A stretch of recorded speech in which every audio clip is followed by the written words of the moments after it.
They ask questions, they make assumptions, they demand answers, and you feel the urge to speak, to justify, to explain, to prove. But the strongest men don't explain themselves to noise. They don't perform for misunderstanding. They don't water down their depth for people who only see surfaces. Because silence isn't weakness. It's precision. And the Stoic knows, not every truth needs to be defended. Not every move needs to be announced. Some things only lose value when spoken out loud. The world today confuses noise with strength. It rewards loud opinions, fast reactions, constant explanation. But strong men don't explain. They embody. They lead without announcement. They move without broadcasting. The Stoic understands that the moment you start defending everything, you lose the mystery that protects you.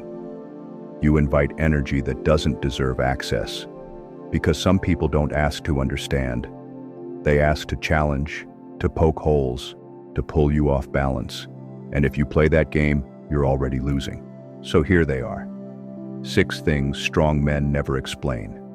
1. Their boundaries. They don't justify why they walked away, why they said no, or why they stopped responding. Because their peace isn't up for negotiation.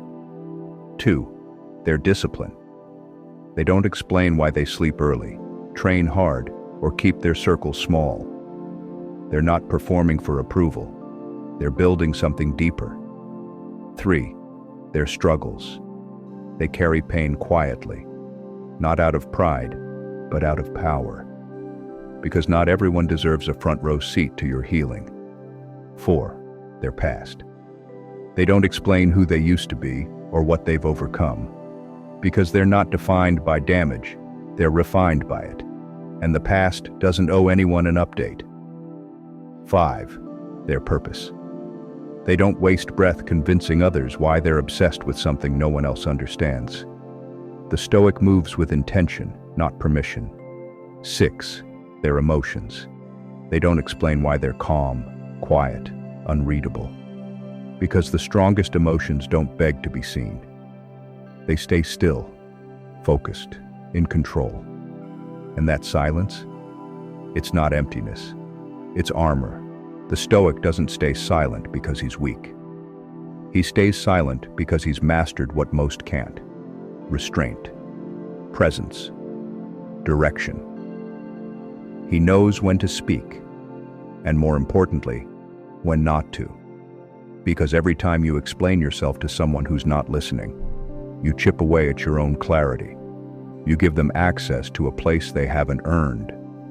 And when you live like that long enough, you forget the difference between being heard and being whole. You don't owe the world a transcript of your soul. You owe yourself your peace. Because when you explain less, you protect more. And when you protect more, you build power that doesn't have to prove itself. So here's your question. If no one ever understood your silence, would you still choose to keep it? If that question challenged something inside you, subscribe and hit the bell. Not to get louder, but to get sharper, to hear what truly matters when the world tries to drown it out.